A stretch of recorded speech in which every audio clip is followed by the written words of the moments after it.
Namaste, welcome to Dunyadari. Today we will discuss how ISRO became a global space power. नमस्ते। हाँ, ये कहानी वाकई दिलचस्प है। मतलब केरल के एक छोटे से गांव थुम्बा के चर्च से साउंडिंग रॉकेट लॉन्च करने से शुरुआत करके हाँ, आज दुनिया की सबसे रिस्पेक्टेड और कॉस्ट इफेक्टिव स्पेस एजेंसियों में से एक बनना, इसरो का ये सफर करीब 60 सालों का है। 60 साल? जी, ये टेक्नोलॉजिकल सेल्फ रिलायंस मतलब तकनीकी आत्मनिर्भरता जी। और एक विकासशील देश के स्ट्रेटेजिक विजन का एक आप कह सकती हैं शानदार उदाहरण है। हाँ, और अक्सर बात होती है इसरो की फ्रूगल इंजीनियरिंग की, जिसे हम अपनी भाषा में जुगाड़ इनोवेशन भी कह सकते हैं। बिल्कुल जुगाड़। मैं ये और आत्मनिर्भरता पर जोर देना इसकी कामयाबी के पीछे बड़े कारण माने जाते हैं। अच्छा, तो जरा इस पहलू को और गहराई से समझते हैं कि ये सब कैसे हुआ। बिल्कुल, आज हम आईएसआरओ के इसी यात्रा के अहम पड़ावों को देखेंगे, समझेंगे कि इसकी सफलता के पीछे क्या ड्राइवर्स रहे, आज इसकी कैपेबिलिटीज क्या हैं और भविष्य को लेकर इसके क्या इरादे हैं। इस पूरी कहानी पर एक गहरी नजर डालते हैं। बढ़िया। तो चलिए टाइम मशीन में चलते हैं। 1960-70s के दौर में जी नींव रखी डॉक्टर विक्रम साराभाई ने। हाँ, भारतीय अंतरिक्ष कार्यक्रम के जनक। सही। 1962 में बना इनकोस्पार, जो फिर 1969 में इसरो बना। उस वक्त उनकी सोच कितनी आगे की थी। बहुत ज्यादा। आप सोचिए, एक नया नया आजाद हुआ देश गरीबी और अनगिनत चुनौतियों से जूझ रहा है। हाँ, और डॉक्टर साराभाई कह रहे हैं कि स्पेस टेक्नोलॉजी कोई विलासिता या लग्जरी नहीं, बल्कि देश के विकास, नेशनल डेवलपमेंट के लिए एक जरूरी टूल है। ये अपने आप में एक क्रांतिकारी एक तरह से विचार था उस समय। और शुरुआत तो कमाल की साधारण थी। हाँ। 1963 में थुम्बा से पहला साउंडिंग रॉकेट लॉन्च। वो किस्सा बहुत मशहूर है कि रॉकेट के हिस्से साइकिल पर लाद कर लाए गए हाँ हाँ बिल्कुल। और पास के चर्च को वर्कशॉप बना दिया गया था पेलोड असेंबली के लिए। ये इसरो की रिसोर्सफुलनेस, मतलब कम संसाधनों में बड़ा काम करने की पहचान बन गया शुरू से। और यही दिलचस्प बात यह है, देखिए, कि दुनिया उस वक्त कोल्ड वॉर की स्पेस रेस में उलझी थी। कौन पहले चांद पर पहुंचेगा, किसका रॉकेट ज्यादा शक्तिशाली है। हाँ, अमेरिका और सोवियत यूनियन की रेस। बिल्कुल। फोकस था प्रेस्टीज और मिलिट्री पर। इसरो ने बिल्कुल अलग रास्ता चुना। पहले दिन से फोकस था प्रैक्टिकल एप्लीकेशंस पर। प्रैक्टिकल एप्लीकेशंस मतलब क्या उदाहरण होंगे इसके? मतलब वो चीजें जो आम आदमी की जिंदगी को बेहतर बना सकें, जैसे सैटेलाइट कम्युनिकेशन, इतने बड़े और डाइवर्स देश में कनेक्टिविटी बढ़ाना, दूर दराज के इलाकों को जोड़ना, रिमोट सेंसिंग, खेतीबाड़ी, पानी के स्रोत ढूंढने और बाढ़ सूखे जैसी आपदाओं के मैनेजमेंट के लिए जरूरी जानकारी जुटाना। अच्छा। और मीटेरोलॉजी यानी मौसम का पूर्वानुमान, जो मानसून पर निर्भर हमारी कृषि अर्थव्यवस्था के लिए कितना अहम है, ये हम सब जानते हैं। तो ये एप्लीकेशंस फर्स्ट अप्रोच, ये एक तरह से इसरो की रीढ़ की हड्डी बनी शुरू से ही। निश्चित रूप से। इसी वजह से कम संसाधनों के बावजूद सरकार का भरोसा बना रहा, जनता को भी लगा कि हाँ, ये हमारे काम की चीज है। इसने इसरो को पॉलिटिकल सपोर्ट और पब्लिक लेजिटिमेसी दी, जो किसी भी इतने बड़े प्रोग्राम के लिए बहुत जरूरी है। सही बात है। फिर आया 80s और 90s का दौर, जब इसरो ने अपनी स्वदेशी क्षमताएं, मतलब इंडिजिनस कैपेबिलिटीज बनानी शुरू की। हाँ, 1980 में एक बड़ी कामयाबी मिली। SLV-3 यानी सैटेलाइट लॉन्च व्हीकल 3 SLV-3 ने रोहिणी सैटेलाइट को सफलतापूर्वक ऑर्बिट में पहुंचाया। भारत अपना सैटेलाइट खुद लॉन्च करने वाला दुनिया का छठा देश बन गया। और इस प्रोजेक्ट के लीडर थे डॉक्टर APJ अब्दुल कलाम। जी हाँ, बिल्कुल। ये एक बहुत बड़ा मील का पत्थर था। लेकिन SLV-3 तो जहां तक मुझे पता है छोटे सैटेलाइट्स के लिए था। बड़े कम्युनिकेशन या रिमोट सेंसिंग सैटेलाइट्स के लिए तो शायद ज्यादा पावर चाहिए थी। बिल्कुल सही। SLV की सीमा थी, वो प्रैक्टिकल एप्लीकेशंस के लिए बहुत छोटा था। देश के विकास लक्ष्यों को पूरा करने के लिए ज्यादा शक्तिशाली रॉकेटों की जरूरत थी। और यही कहानी में एक अहम मोड़ आया। क्या मोड़? भारत को जरूरत थी क्रायोजेनिक इंजन टेक्नोलॉजी की। ये वो तकनीक है जो भारी सैटेलाइट्स को GTO यानी जियो सिंक्रोनस ट्रांसफर ऑर्बिट जैसी ऊंची कक्षाओं में भेजने के लिए ज्यादा ताकत देती है। हमने रूस से ये तकनीक लेने की कोशिश की। हाँ, मुझे याद है। लेकिन अमेरिका ने MTCR मतलब मिसाइल टेक्नोलॉजी कंट्रोल रिजीम का हवाला देकर इस डील को रुकवा दिया था। Exactly, technology denial regime. ये तो बड़ा झटका रहा होगा इसरो के लिए। था। शुरू में तो लगा कि बड़ा झटका है, लेकिन यहाँ एक दिलचस्प बात हुई। ये रुकावट इसरो के लिए एक तरह से आप कह सकती हैं वरदान साबित हुई। वरदान कैसे? इसने भारत की सेल्फ रिलायंस यानी आत्मनिर्भरता के संकल्प को फौलादी बना दिया। आईएसआरओ और भारत सरकार ने तय किया कि हम ये तकनीक खुद विकसित करेंगे, चाहे जितना भी समय लगे। अच्छा। इसमें करीब 20 साल लगे, बहुत मुश्किलें आईं, फंडिंग की दिक्कतें, तकनीकी चुनौतियां, लेकिन आईएसआरओ ने हार नहीं मानी और अपना स्वदेशी क्रायोजेनिक इंजन बना लिया। ये आईएसआरओ के कैरेक्टर, उसके दृढ़ निश्चय को दिखाता है। कमाल है। और इसी दौर में वो बड़े सैटेलाइट सिस्टम्स भी आए जिन्होंने देश में क्रांति ला दी। ISIT और IRS, इनके बारे में कुछ बताएं। हाँ बिल्कुल। 80 के दशक में आईएसआरओ यानी इंडियन नेशनल सैटेलाइट सिस्टम शुरू हुआ। इसने टेलीकॉम, टीवी ब्रॉडकास्टिंग और मौसम विज्ञान में कमाल का बदलाव लाया। देखते ही देखते ये एशिया पैसिफिक क्षेत्र के सबसे बड़े डोमेस्टिक कम्युनिकेशन सैटेलाइट सिस्टम्स में से एक बन गया। फिर 1988 में IRS-1A के साथ इंडियन रिमोट सेंसिंग सैटेलाइट्स की शुरुआत हुई। इससे मिलने वाले डेटा ने खेती, शहरी नियोजन, जंगल और पानी के प्रबंधन, यहाँ तक कि आपदा राहत में भी बहुत मदद की। धीरे धीरे इसके इंटरनेशनल ग्राहक भी बनने लगे। तो 90s के अंत तक ISRO ने सैटेलाइट बनाने और उन्हें बेसिक लेवल पर लॉन्च करने की क्षमता हासिल कर ली थी। फिर 2000s में क्या हुआ?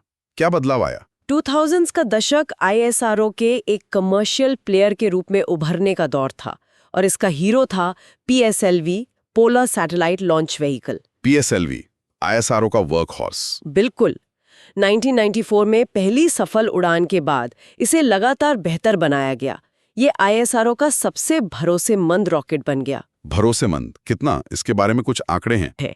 मतलब इसकी रिलायबिलिटी बेमिसाल है। 50 से ज्यादा, वाकई। हाँ, PSLV की कामयाबी के पीछे कई कारण थे। एक तो यही रिलायबिलिटी, जो रिगरस टेस्टिंग और एक कंजर्वेटिव इंजीनियरिंग फिलॉसफी से आई। दूसरी, इसकी वर्सेटैलिटी, ये अलग-अलग तरह के सैटेलाइट्स को अलग-अलग ऑर्बिट्स में भेज सकता है।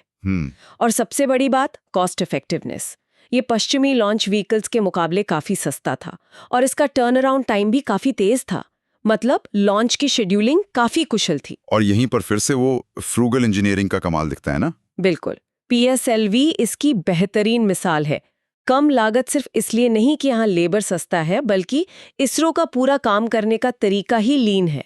अच्छा। हाँ, कैसे? देखिए, छोटी मल्टीटास्किंग टीमें होती हैं जो कई प्रोजेक्ट्स पर एक साथ काम करती हैं। इससे नॉलेज ट्रांसफर बढ़ता है और ब्यूरोक्रेसी कम होती है।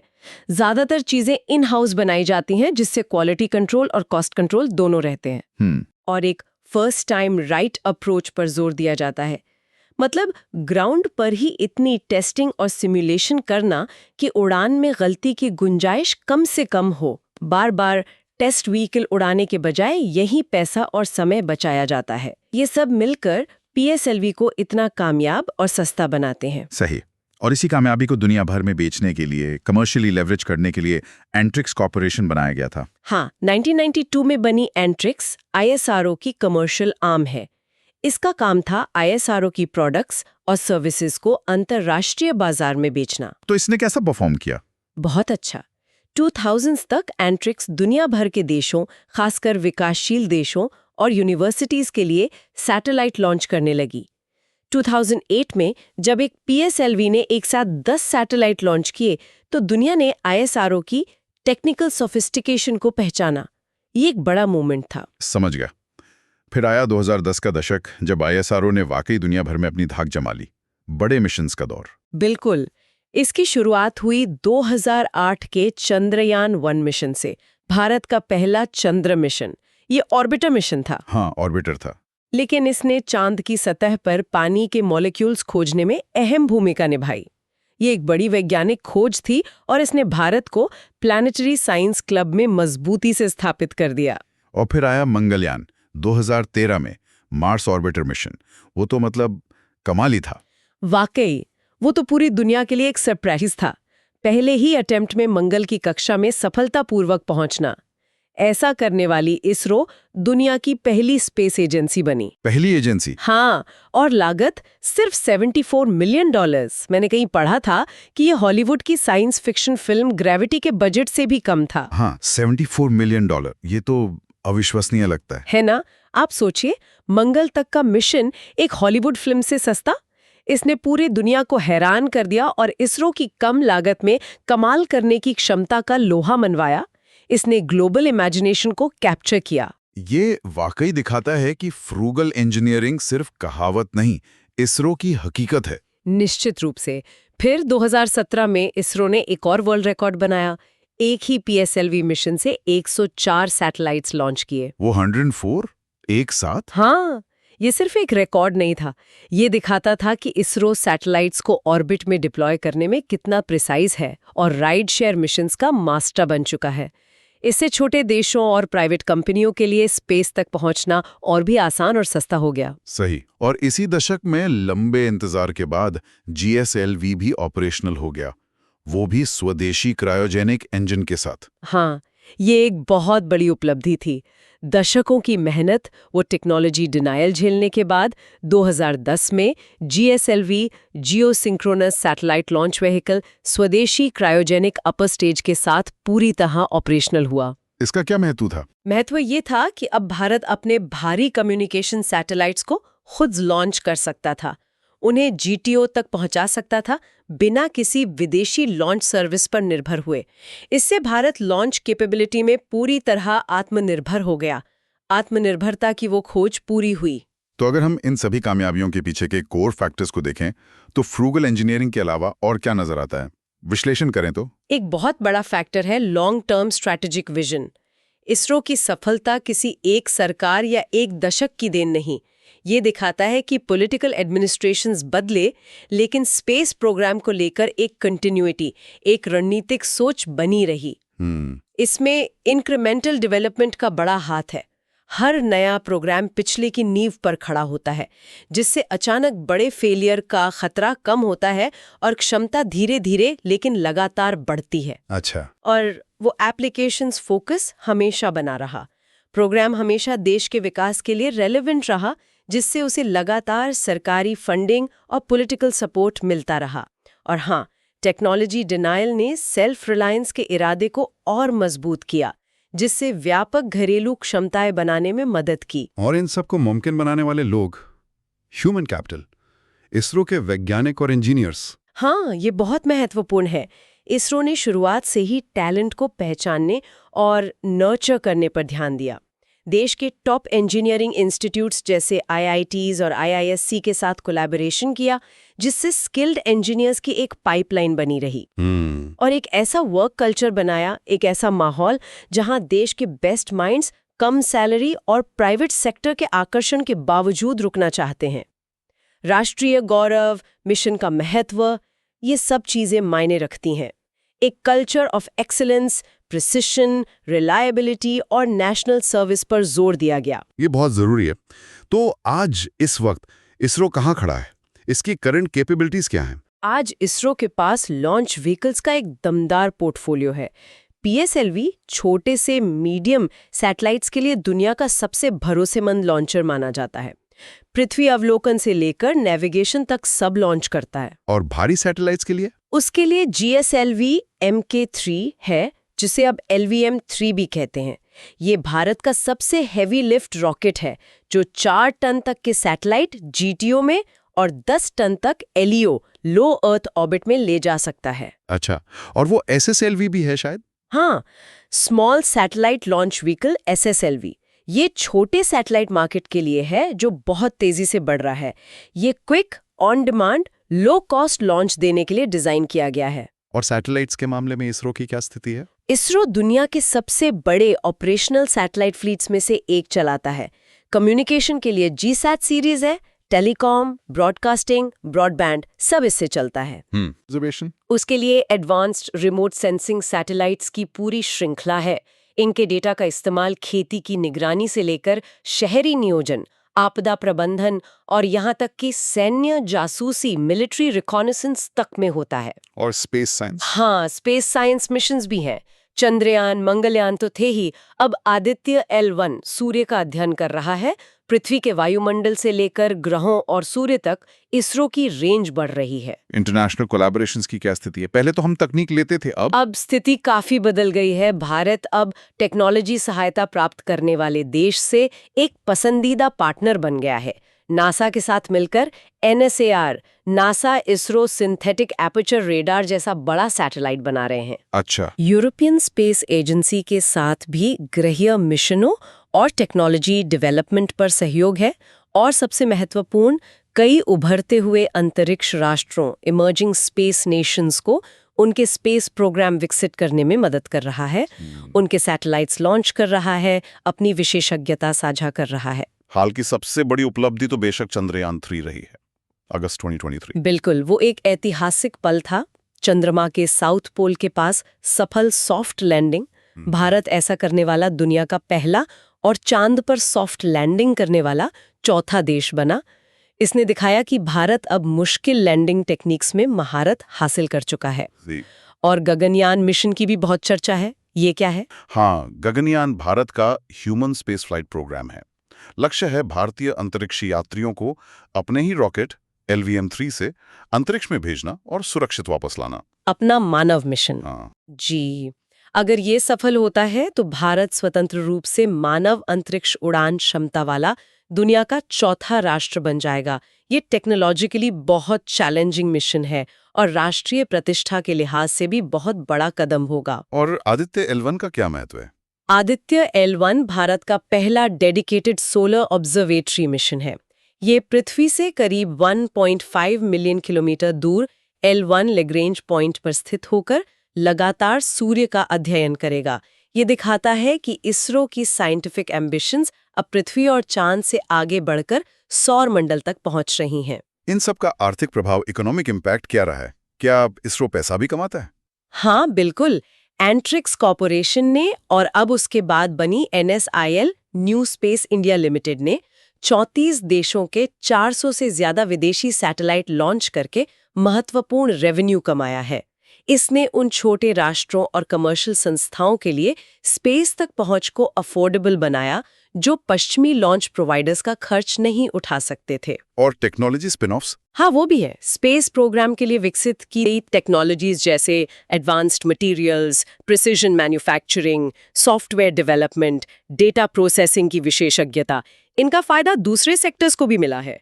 टेलीकॉम इंफ्रास्ट्रक्चर, आपदा प्रबंधन प्रणाली, इन सब में ISRO की तकनीक का योगदान है। और प्राइवेट इंडस्ट्री पे क्या असर हुआ है? इसरो की सफलता ने भारत में एक निजी अंतरिक्ष उद्योग, प्राइवेट स्पेस इंडस्ट्री को उत्प्रेरित किया है, उसे जन्म दिया है। हाल के नीतिगत सुधारों, खासकर 2020 के बाद, जिसने प्राइवेट सेक्टर की भागीदारी को खोला है, उससे कई स्पेस स्टार्टअप्स का उदय हुआ है। ये स्टार्टअप्स लॉन्च सेवाएं, सैटेलाइट निर्माण, स्पेस एप्लीकेशंस जैसे क्षेत्रों में काम कर रहे हैं। ये तो बहुत सकारात्मक तस्वीर है, लेकिन चुनौतियां भी होंगी, सीमाएं भी होंगी। जरूर, चुनौतियां हमेशा रहती हैं। सबसे बड़ी चुनौती है बजट। इसरो का वार्षिक बजट लगभग $1.5 से $2 बिलियन के आसपास रहता है। इसकी तुलना नासा के 25+ बिलियन से करें तो ये बहुत कम है। हाँ, काफी कम है। ये कम बजट इसरो को इनोवेट करने, फ्रूगल होने पर मजबूर करता है, पर ये महत्वाकांक्षी मिशनों की गति, पेस और दायरे, स्कोप को सीमित भी करता है। और क्या चुनौतियां हैं? ह्यूमन स्पेस फ्लाइट का अनुभव। अमेरिका, रूस, चीन के पास दशकों का अनुभव है। ISRO गगनयान के साथ इस क्षमता को शून्य से विकसित कर रहा है। इसमें सुरक्षा एक बहुत बड़ा पहलू है। हेवी लिफ्ट कैपेसिटी में हम अभी भी पीछे हैं।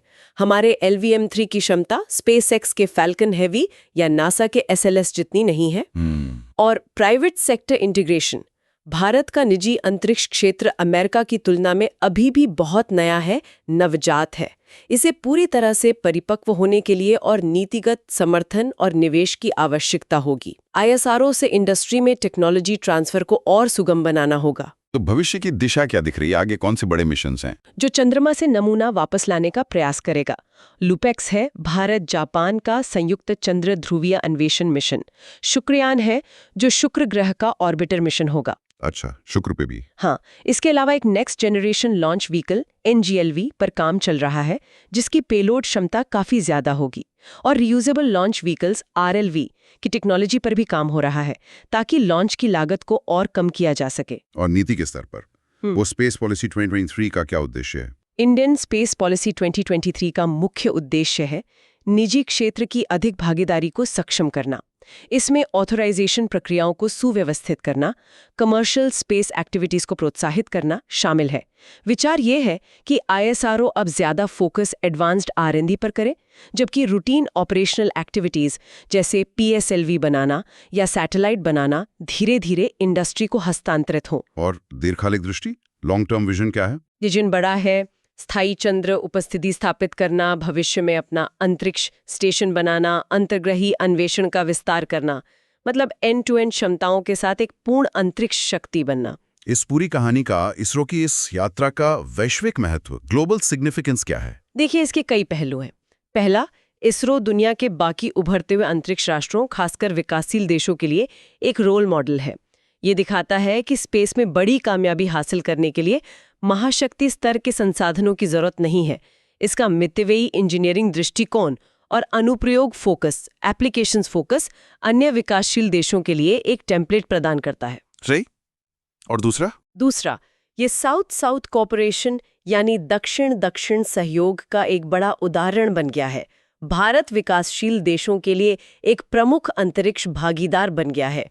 उनके सैटेलाइट्स को किफायती दरों पर लॉन्च कर रहा है और अपनी विशेषज्ञता साझा कर रहा है। इससे डिप्लोमैटिक गुडविल पैदा होती है और भारत दक्षिण दक्षिण तकनीकी सहयोग में एक नेता के रूप में स्थापित होता है। और तीसरा कोई महत्व? तीसरा, इसरो की सफलता एक अधिक बहुध्रुवीय अंतरिक्ष व्यवस्था, मल्टीपोलर स्पेस ऑर्डर में योगदान करती है। ये उस द्वैध शासन ड्यूरोपोली को तोड़ती है जो लंबे समय से अंतरिक्ष गतिविधियों की विशेषता रही है। अधराष्ट्रों और वाणिज्यिक संस्थाओं के पास अंतरिक्ष सेवाओं की तलाश में अधिक विकल्प हैं। कंपटीशन बढ़ रहा है, जो सबके लिए अच्छा है। तो संक्षेप में कहें तो इसरो की कहानी है रणनीतिक दृष्टि की, मितव्ययी नवाचार या फ्रूगल इनोवेशन की, आत्मनिर्भरता के अटूट संकल्प की और राष्ट्रीय विकास की जरूरतों पर लगातार ध्यान केंद्रित करने की। इसी अनूठे मिश्रण ने उसे वैश्विक मान्यता दिलाई और एक तरह से स्पेस तक पहुंच का लोकतंत्रीकरण, डेमोक्रेटाइजेशन किया। बिल्कुल सही कहा आपने।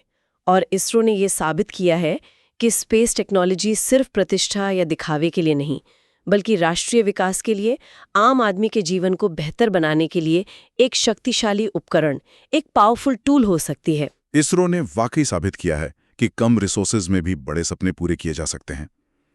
आगे जाकर जब प्राइवेट प्लेयर्स का रोल और बढ़ेगा, तो क्या इसरो का ये यूनिक फ्रूगल इनोवेशन मॉडल बना रहेगा या ग्लोबल कंपटीशन उसे बदलने पर मजबूर करेगा? ये एक सोचने वाली बात है जिस पर शायद आगे कभी और चर्चा हो। Okay, so we hope you liked today's discussion. For more such discussions on general studies topics, subscribe to our channel. धन्यवाद। जय हिंद।